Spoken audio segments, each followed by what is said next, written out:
Welcome to the Edgewood Pacific Railroad, or EPR. I'm Richard Eberly, and this is one of my retirement projects. This wouldn't have existed without the support and encouragement of my wife, Patrice, who helped me come up with the railroad name and oversees our rose garden. We happen to live on Edgewood Lane, but it also doubles as our initials, Eberly, Patrice, Richard, or the EPR. Now, enough about us. As you'll see, this project is too big to do on my own. I have a number of wonderful friends who help me make this railroad a reality. We're all members and associates of the West Bay Model Railroad Association in Menlo Park, California.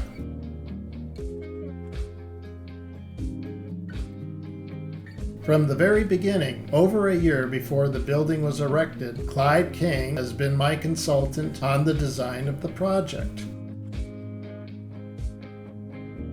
We spent many hours on details for the building and the layout using AutoCAD software. Every stick and track work was drawn to scale before we started building it. In May of 2018, the bench work and the track began to be laid, and this took well over a year.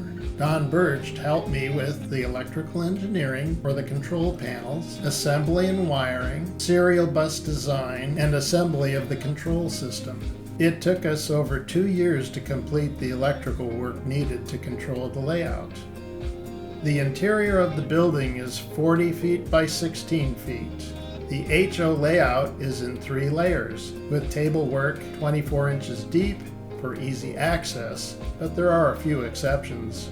The bench work lines 3 of 4 walls, with the peninsula in the middle about 22 feet long. There are 2 helixes on the layout, and the outer track radius is 44 inches, and the inner track is 41. So far, we estimate that there are over 7,500 hours devoted to this layout. There are many more hours of fun to come.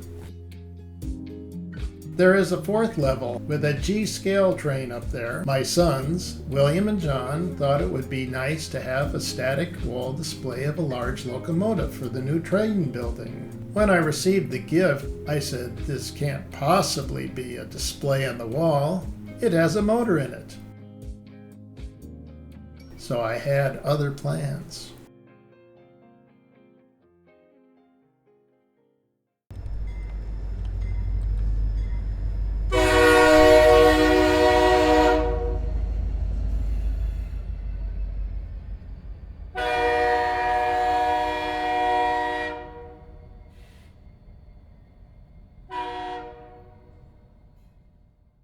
Now let's get a feel for the building and how the layout fits into it.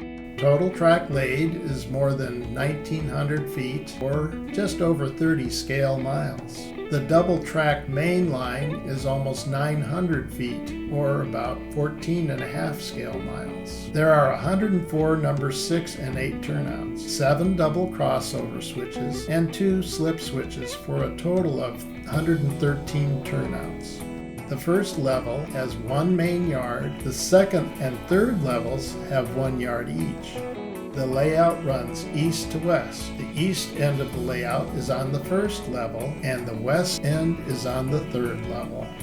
There is a loop at each end of the layout for continuous running. You'll notice that much of the layout is still unfinished or under construction.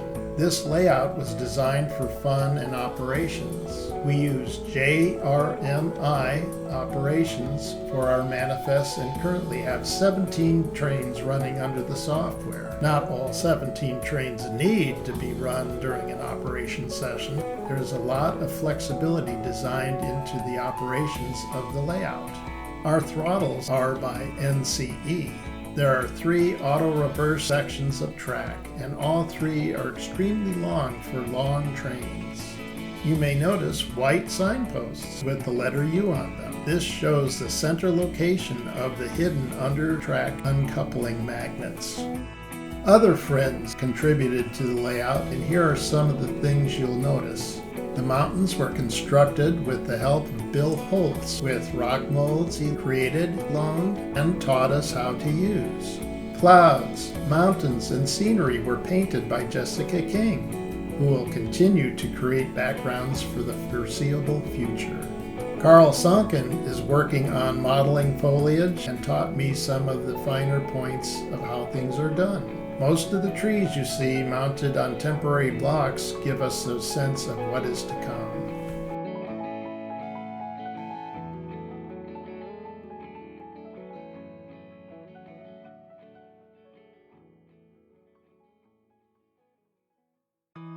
Annapolis Yard on the first level is the eastern end of the layout.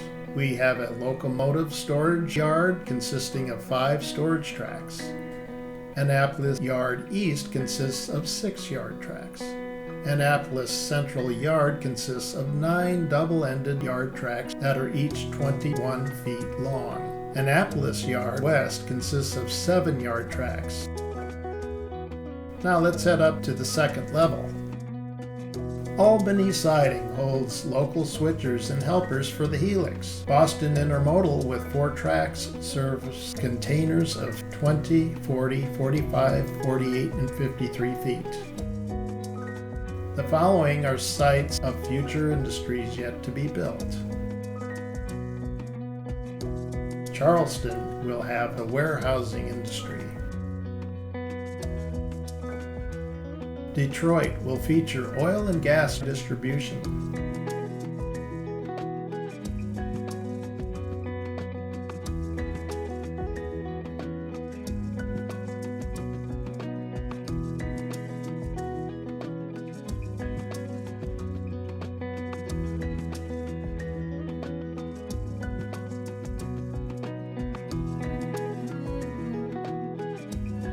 Elgin will hold cold storage. It will also have a Caterpillar tractor plant.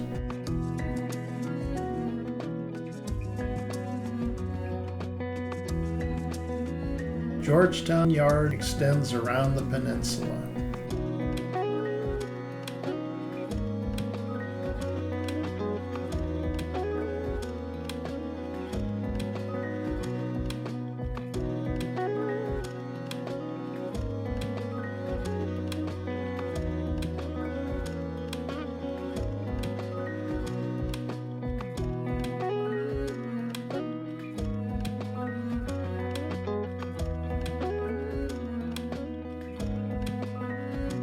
Forgo Sidings will have home improvement supply distribution and the scrap metal recycling plant.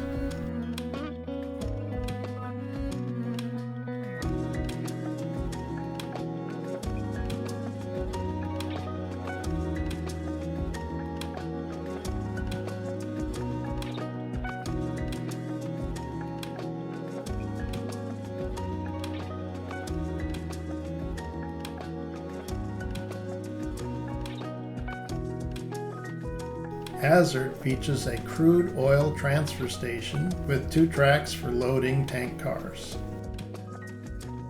Hazard also has locomotive storage tracks for road power, local service, and helpers on the helix. Now let's head up to the third level.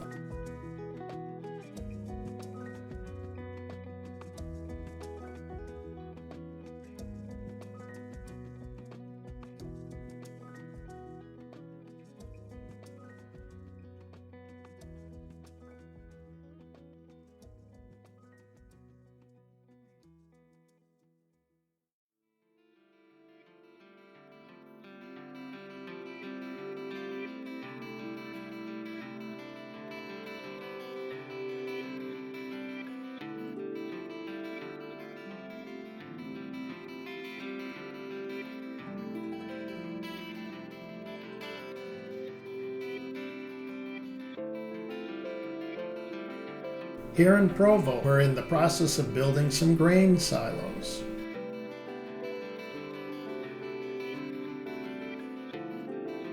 More silos will be built alongside the siding.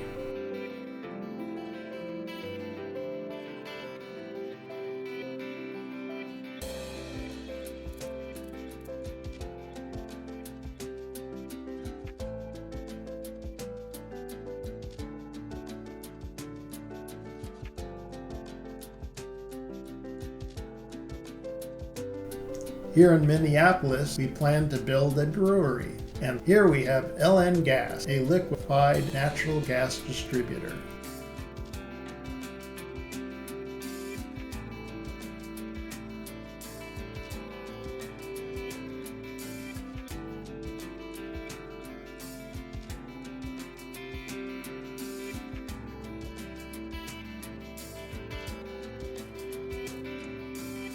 Lincoln is the future site of an industrial pipe manufacturing plant.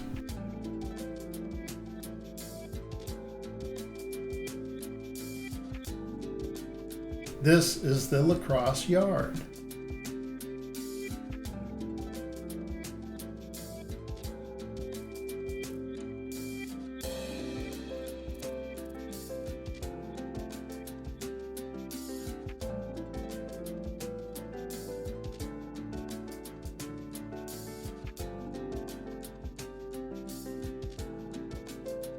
This will be the Kingston Locomotive Service Facility.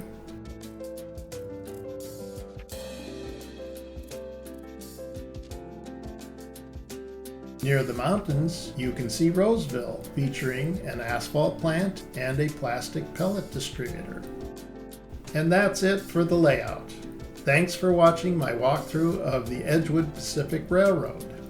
In closing, I would like to encourage model railroad enthusiasts to contact me if you're interested in model building, scenery, mechanics, or operations. Now, I hope you'll enjoy watching the layout in action.